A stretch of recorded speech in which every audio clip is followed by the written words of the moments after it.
Today, I'm privileged to speak with the managing editor of the Daily Signal, a news organization that helps people understand what is going on in the swamp of Washington, D.C., good and bad.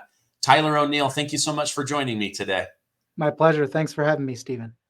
So you are right there in the heart of DC. You see the good, the bad, and the ugly of running the country. So I appreciate you taking time to give my audience and myself your perspective. First thing I wanted to jump in on is I've been noticing as I watch Kamala Harris's events, she's getting more and more hecklers at her own events. That's not usually very common, like at a Trump event, you don't really see a lot of people yelling anti-Trump things. What are your thoughts on that? Is that because she basically bypassed the election process, that she bypassed the primaries, that 14 million people didn't vote for her? What are your thoughts on her being heckled at her own events? Yeah, I think there are two things. Part of it is that she bypassed the process, that no one voted for her. It's interesting, nobody even voted for her in the 2020 presidential Democratic primaries because she never made it. Her campaign never made it to the first contest in 2020. And then suddenly, she's elevated to vice president. She's assigned this role to address the root causes of illegal immigration. And, that didn't exactly go the best for her. And suddenly now, when Biden shows before the entire world that he is not fit to continue leading the country, and it is still mind-boggling. Kamala hasn't answered why exactly it is she's on the top of the ticket. And she says she's going to bring a new generation of leadership, but she doesn't address why a new generation of leadership is necessary. And she has never fessed up to saying, essentially falsely, we all can see with our eyes that it's false. That when everybody insisted on the left that Biden was perfectly capable, that he's fine, and then suddenly you have this debate performance where they can't hide the truth anymore. And now Kamala continues to refuse to answer how she got to the position she's in right now. So that's a big part of it. The other big part of it is the opposition to Harris and the opposition to the Biden-Harris administration and their support for Israel. So we've been seeing, my colleague Elizabeth Mitchell was on the ground in Michigan, and she went to the mosques and the imams who are leading these Muslims in Dearborn. And she came away with, it's interesting, they all say people are going to vote pro-woman. And what they mean by that isn't Kamala Harris. It's usually actually Jill Stein and the Green Party, because Jill Stein has taken a very firm stance that resonates with a lot of these Muslim voters who are really angry about Israel and Israel's response to the Hamas terror attacks of October 7th.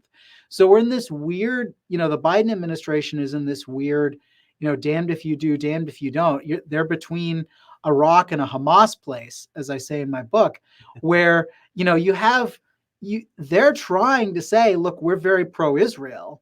Meanwhile, they've been emboldening Iran and empowering Iran. And then there's this broad segment of the left in the Democratic Party that really hates Israel. And they're advocating against Harris and they advocated against Biden. I mean, it was interesting. You had a deep state effort in the Biden administration where these people in the State Department were sending dissent cables saying, how dare we support Israel after October 7th? They're committing genocide. And a large portion of even the bureaucrats here in Washington, D.C., don't want us to be supporting Israel. And many voters don't want Harris because they associate her with supporting Israel. It's interesting that some of them have talked about voting for Trump, who I believe, based on his record, would be the strongest pro-Israel. His administration was arguably the most pro-Israel in U.S. history. Not only did he move the U.S. embassy to Jerusalem, but he also cracked down on the mullahs in Iran in a way that we have not seen done as nearly as effectively.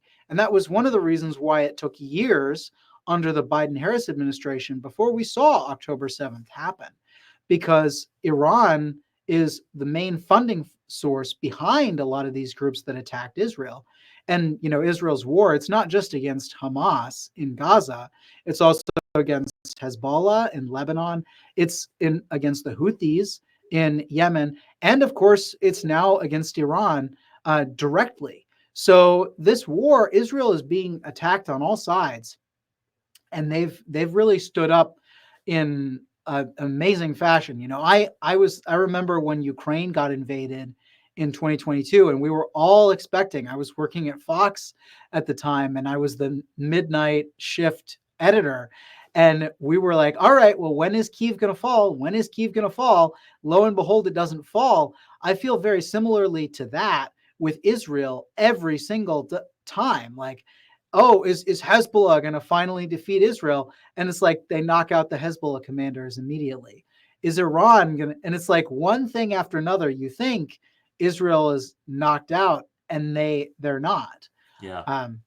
Let me throw out an idea, because I have read that a lot of Arab Americans or Muslim Americans, they are leaning towards Jill Stein or Donald Trump, and Trump just picked up several big endorsements from the Muslim community, which is interesting, because I do believe he is way more pro-Israel than many other people in Washington, D.C. right now.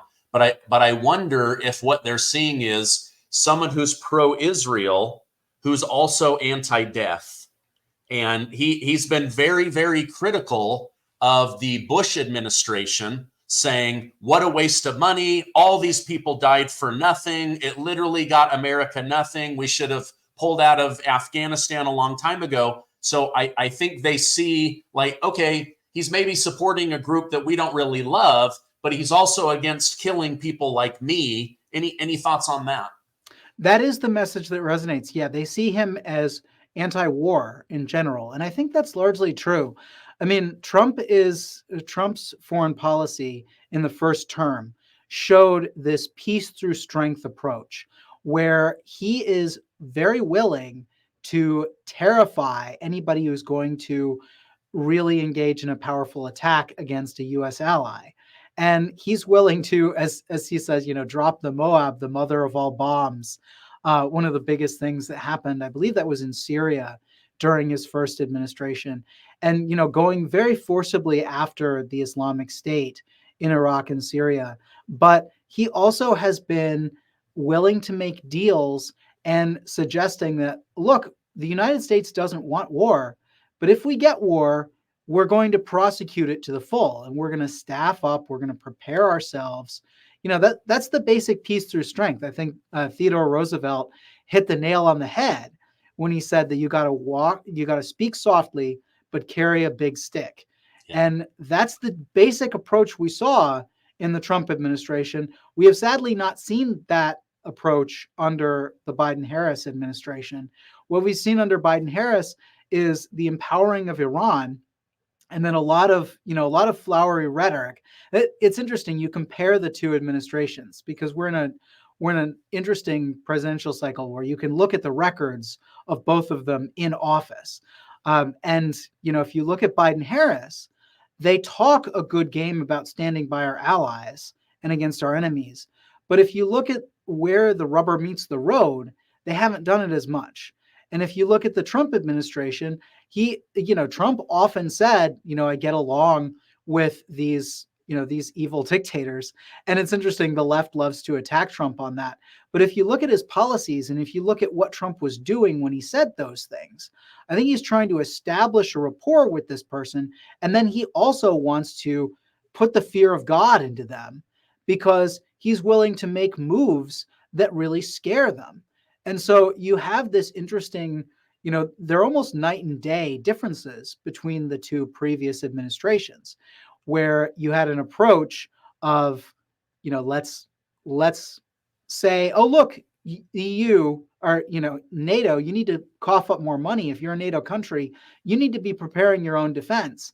And he says all these things that like scare our allies. But what's the result? Our allies actually invest more money in in the alliance. And so they end up stronger because of it.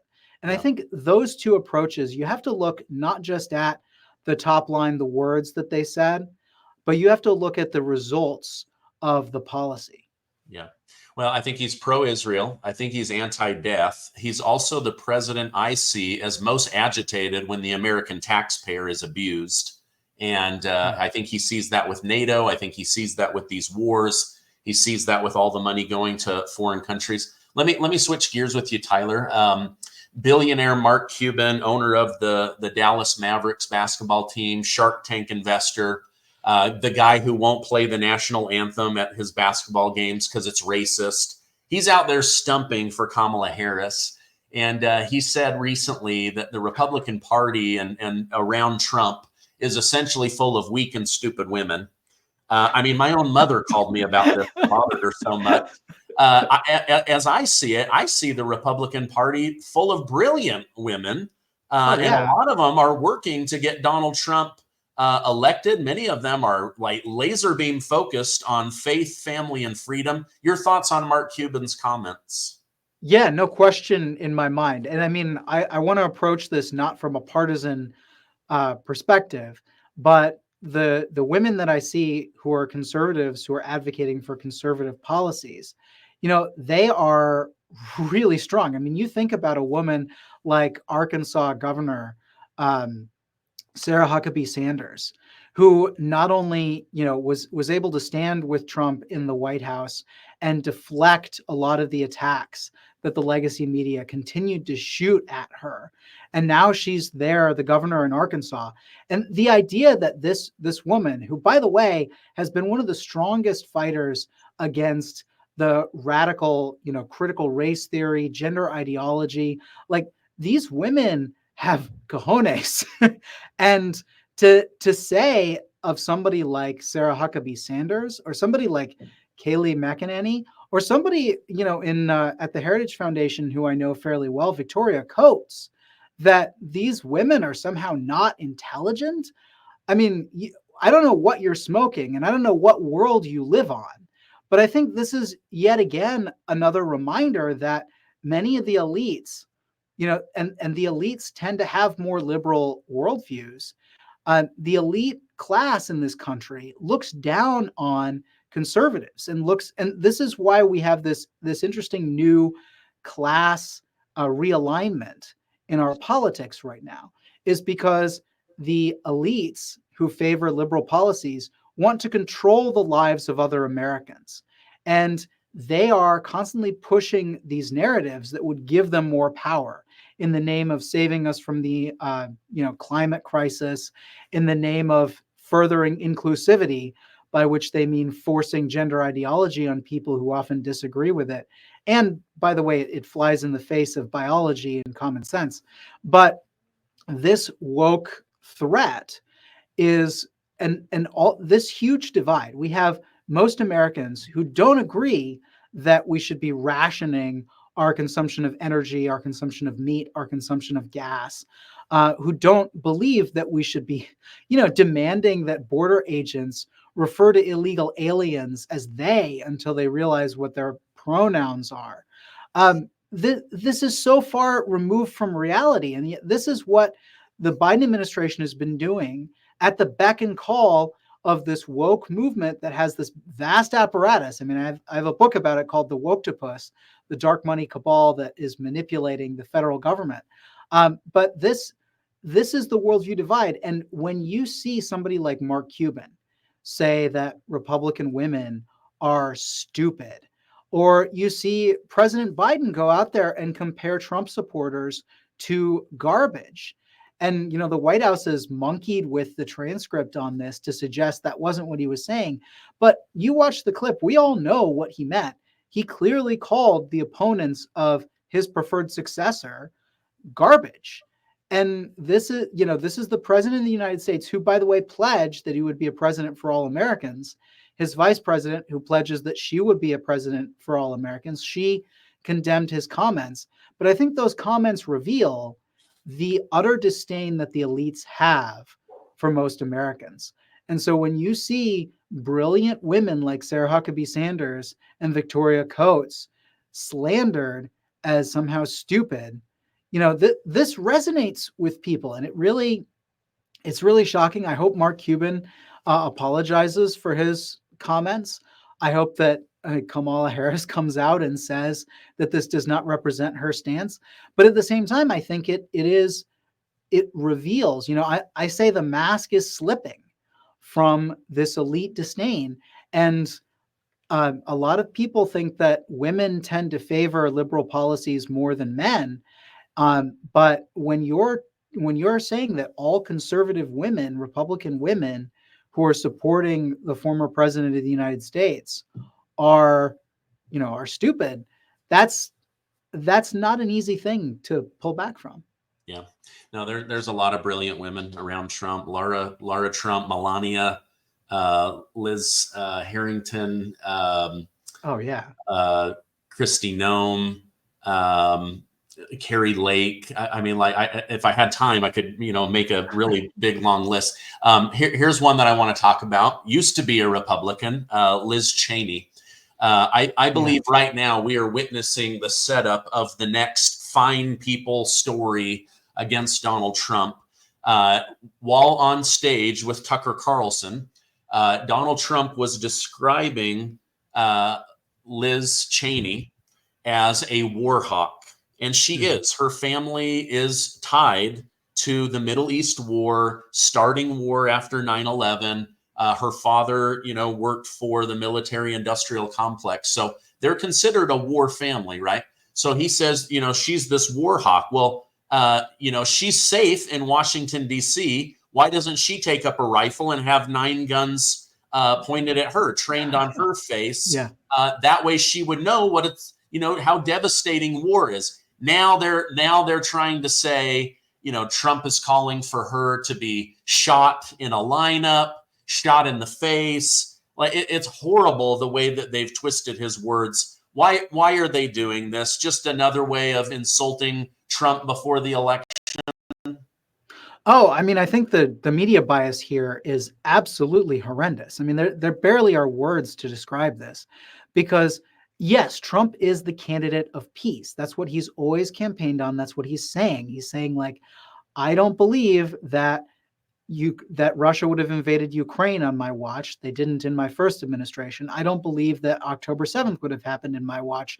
It didn't in my first administration. And he's taking a position that he wants peace. And he says that people like Liz Cheney oppose him because they want war. And so it makes perfect sense for his rhetoric, for him to say, like, look, if you want more wars across the world, put up or shut up. If you want the United States to be involved in a war overseas, why don't you sign up and why don't you put your skin in the game? But the way that and the way he said it, it was a little aggressive, but that's Trump's style. And we all know, like, if you watch the clip, all you have to do is watch the entire clip through, and you know that what the media is selling is a bill of goods. And yet we're seeing this narrative develop that Trump wants to see Liz Cheney executed. And it lines up with this narrative we've been seeing, where Trump is condemning the weaponization of the Justice Department against conservatives and saying that there needs to be big change in the Justice Department. And the people on the left accuse him of wanting to take over the Justice Department and prosecute his political enemies and then execute them. And it's like you get from Trump occasionally unguarded comments, but comments that are clearly aimed at a certain direction. And then you get from the left, what is the worst possible way we can interpret what he said and apply that, and then use it as a gotcha to make sure he can never win another election. And it's just, the strategy is painfully obvious. And as a member of the media, I have to say I'm ashamed to see this. But at the same time, we've had this week, the New York Times and the Washington Post decided that they would go after a whole slew of conservative influencers, Tucker Carlson, Ben Shapiro, a bunch of others, Andrew Klavan, whom I spoke with about this earlier this week, for spreading election misinformation. And some of these people, like Ben Shapiro, have been clear that they think Biden won the 2020 election. All he has been saying is that the Democrats and the, those on the left changed the rules ahead of time in a way that likely bolstered Biden. But that doesn't mean he's an election denier or whatever. And so what we see is the New York Times citing Media Matters, which is a very far left organization, and then saying, like, going to YouTube and saying, look, YouTube, you need to take action against these conservative figures. And they're doing this the week before the election. And I think it's painfully obvious what's going on here. The legacy media, and it's like I listened to some podcasts where they rank the different campaigns. They say, like, how did the Trump campaign do? How did the Kamala Harris campaign do? And one of my favorite quips is, like, the media is running a really good campaign on behalf of Kamala Harris right now. And I think that's shamefully largely accurate. And what we have is this constant, when you heard joy and vibes, most Americans think we're on the wrong track as a country. Americans have been struggling with inflation. We see wars in the Middle East and Europe, a war in Europe at this scale that has not happened since World War II. And we have a presidential candidate who goes out there and says she's campaigning on joy and vibes, and the media doesn't press her on it. And she's able to get away with not talking to the media for a long period of time. I mean, what is this? If the media has any job at all, it is to hold, and they should be holding both sides to account, like report fairly what Trump is saying, report fairly what Kamala is saying. I don't want the media to be supporting one candidate or another. But what we're seeing here is egregious. Yeah.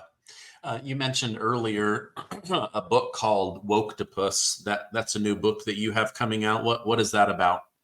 Yeah, so my book, The Woketopus, The Dark Money Cabal Manipulating the Federal Government, it goes into why the Biden-Harris administration is so woke. You look at all these left-wing policies they have, and it goes from, the most obvious that Biden might support it to the most insane that if people heard, for instance, that the Border Patrol agents were told not to refer to illegal aliens as he or she until they learned their pronouns.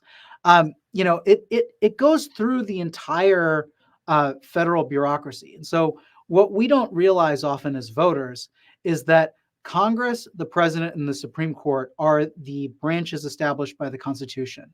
But most of the rules that we have to live by are passed as regulations through the administrative state. And the Congress and the president and the Supreme Court have some control over that. But the administrative state has really gone off the rails. And it takes actions that would shock us all if we were able to pay attention to everything. But because Congress is the main thing that people focus on, because of course they can vote for Congress, they can vote for the president, that these bureaucrats often get shielded from accountability. So my book is talking about why these bureaucrats are so woke. And I follow the influence and I follow the money. So I see there are a lot of these left-wing organizations that should shock Americans. Like, one of the ones I've constantly followed is the Southern Poverty Law Center.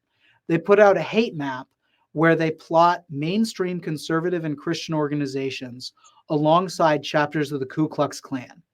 And they're suggesting that, Alliance Defending Freedom and Moms for Liberty are somehow comparable to the Klan, and that the same sort of hate drives them. And this has a real impact because the SPLC started and gained its notoriety by suing Klan groups into bankruptcy, which was, noble work. But of course, when you're set up as an organization going against the Klan, and then you use that to target people for opposing your preferred policy agenda. And I mean, this isn't hidden either. Like, the Southern Poverty Law Center has an education arm called, it was called Teaching Tolerance. Then they realized that name wasn't woke enough, so they called it Learning for Justice. But this Learning for Justice arm is pushing critical race theory, gender ideology, they're in support of pretty much any of the left's policies. And while they have this education arm that's pushing this, they're also putting out a hate map that says that Moms for Liberty and even Gays Against Groomers, which is an LGBT group, by the way, that opposes some of the excesses of gender ideology, that these groups are hateful, should be considered similar to the Klan. And then they go to big tech, they go to charitable organizations, they go to the government, and they say, you need to blacklist these people because they're a threat to our country. I mean, this is the way that the Southern Poverty Law Center operates. And the Southern Poverty Law Center has a huge reach in the Biden-Harris administration. And this also is not a secret. They've had 18 meetings with SPLC leaders and staff in the White House. A former SPLC attorney was nominated to a top federal judgeship. And SPLC leaders and staff have briefed people at the Department of Justice about hate and extremism. And, the FBI, if you remember, the FBI had that scandal where they issued a document going after radical traditional Catholic hate groups. Well, what's the real source of that? It's the Southern Poverty Law Center. And so one thing after another, the SPLC has a crazy impact in the Biden-Harris administration. And the SPLC is just one example of the many groups I go throughout the book. I talk about the Human Rights Campaign. I talk about the Center for American Progress, the founder of which, John Podesta, is now directing hundreds of billions of dollars. I think the number is like $369 billion that John Podesta can direct through the so-called Inflation Reduction Act, which was really just a green boondoggle. I mean, even President Biden and Vice President Harris have bragged not that this bill has fought inflation, but that it represents the biggest investment in the climate in a generation. And where is that money going? Well, John Podesta, whose brother Tony Podesta and he co-founded the Podesta Group. John Podesta, who was Bill Clinton's chief of staff in his White House in the Monica Lewinsky scandal, who was, Hillary Clinton's campaign manager, who has talked about infiltrating Catholic organizations to force them to take liberal positions on things. This John Podesta is the guy that Biden tapped to direct this money. And he has a history of backing these green boondoggles, Jewel Unlimited, which was a green group that filed for bankruptcy. John Podesta was helping that organization. And so it's like one thing after another.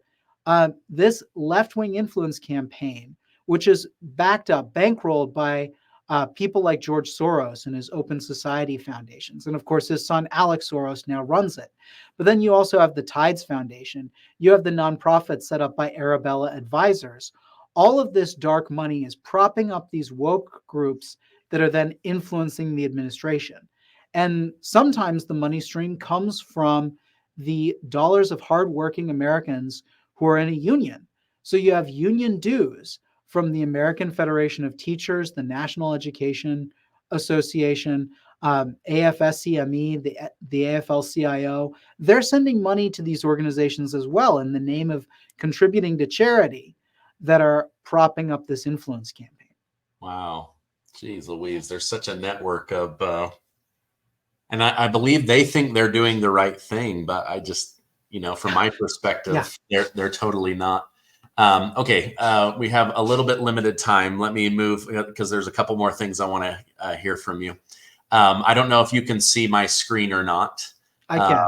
Okay, so these are some of Kamala's most recent public supporters. We have Cardi B, we have LeBron James, Martha Stewart, we have Beyonce, Ellen, we've got Taylor Swift, Ben Stiller, Oprah, Madonna, Leonardo DiCaprio, J-Lo, and Jay-Z. Any coincidence that they are all buddy with P. Diddy, who is now in jail for being the next Jeffrey Epstein of blackmailing people? I mean, do you think these people actually support Kamala Harris, or is there a pressure campaign for them to publicly support Kamala Harris? Any thoughts on that? So I'm not a mind reader. You raise important questions. I think ultimately, if you look at some of these people, part of this is the elite 1% and Main Street American divide. And that's not just me coming up with that. That's what pollster Scott Rasmussen has uncovered with his research. He found that the elite 1%, which I think I mentioned earlier, generally support rationing things for the American people, like gas, meat, electricity. And, their ideology aligns with the elites and contrasts with most Americans. And so when you get somebody like Taylor Swift, I've followed her for a while. My wife is super into her music. I listen to some of her music too. But we're very familiar with her politics because she has continually condemned conservatives, largely on the basis of them opposing the LGBTQ agenda. And so she is strongly in that camp. And I don't know if P. Diddy has anything on any of these people. All I can say is, from what they ideologically seem to believe, I think these people are insulated from what a lot of Americans believe. They don't realize that a lot of Americans disagree, and they do support a lot of this stuff. So I'm not going to suggest that, especially Taylor Swift, was blackmailed into endorsing Kamala.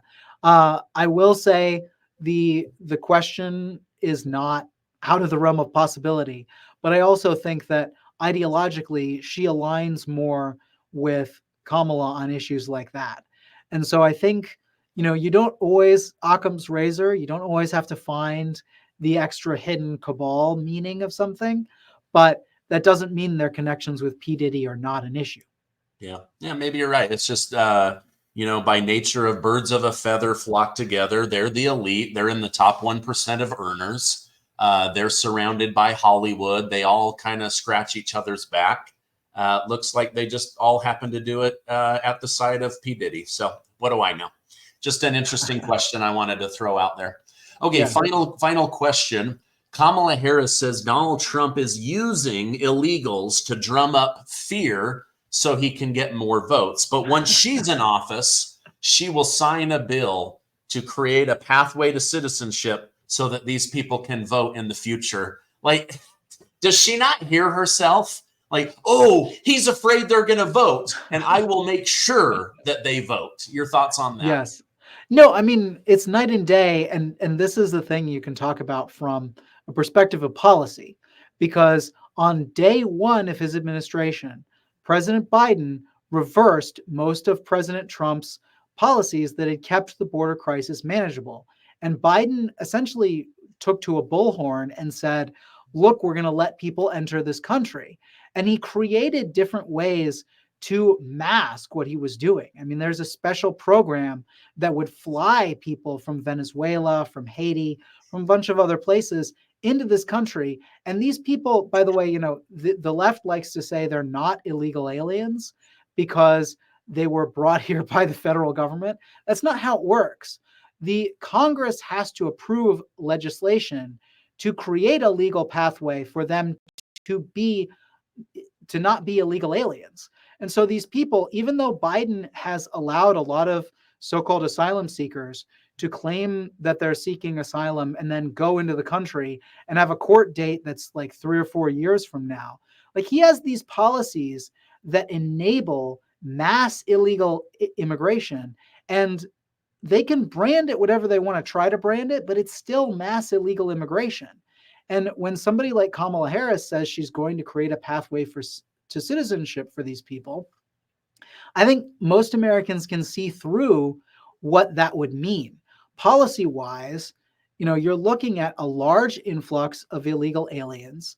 And, I can feel for these people while also saying, we need to be a country. We have a border. We have the sovereignty to say who belongs in this country and who doesn't.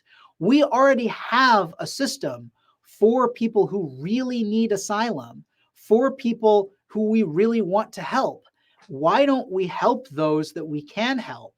And then let's shut down the border. Let's get, especially many of these illegal aliens are on terror watch lists. They're criminals. They need to be deported post haste. And I think most Americans understand that. When the left says that illegal aliens commit murder and rape at a lower level than Americans, they're completely forgetting the fact that every single murder and rape committed by an illegal alien is a crime that could have been prevented by stronger border policy. And so, and I don't know, I can't second guess Kamala Harris's heart. What I know is that the policies that the Biden and Harris administration have put into law, actually, I haven't put into law, that's part of the problem, but that have worked through their administration have enabled this border crisis, have made things worse. And I don't see a convincing argument that they're really moving in the opposite direction. Biden had signed this executive order that changed a few of the policies, but he didn't go back to the Trump era policies. They still have these programs that enable people to enter this country illegally, that essentially grease the skids for them. So until you support something like HR 2, which is the border bill that passed the House but couldn't make it into the Senate, I don't see a reason to trust the other side on policy here. And the Trump administration was very good on border policy. And so if you're talking about a policy disagreement here, I think the Trump administration and the Biden-Harris administration are night and day apart. And, we have to address this issue. And so when Kamala Harris says, trust me on this, there are a lot of red flags. Yeah. When she says, trust me, that's when my ears turn off. It's proven that the Trump era policies were the best policies for the border. So if you want the Trump era policies put back in, who's going to do that? Kamala Harris or Trump? And that's one of the reasons that I'll be voting for Donald Trump. So Tyler, I appreciate you coming on. I want to put a direct link to Woketopus so that people can check that out. It's coming out in January. If people want to follow you online, what other links can I put down below so they can find you? Yeah, you can find me on X and on Truth Social with the handle Tyler2, the number 2 O'Neill, Oneil with 1 L. There is a famous formerly Cardinals, now I think he's with the Red Sox, baseball player who has my name and he has 1 extra L at the end. So that's the difference. You can also follow my work at the Daily Signal. It's dailysignal.com. Both I and the Daily Signal are on many platforms. The Daily Signal is on Instagram, X, the platform formerly known as Twitter, YouTube, LinkedIn, Facebook, all across the sphere, with the exception of TikTok. We do not have any truck with the Chinese Communist Party, and we have taken the stand that we are not going to be on TikTok, even if there are followers there. And we encourage people to look askance at that social media platform until it can fully sever all ties with the Chinese Communist Party. Okay, great. I will put those direct links down below. Tyler, thank you for coming on. I hope you have a great rest of your day. Thanks so much for having me, Stephen.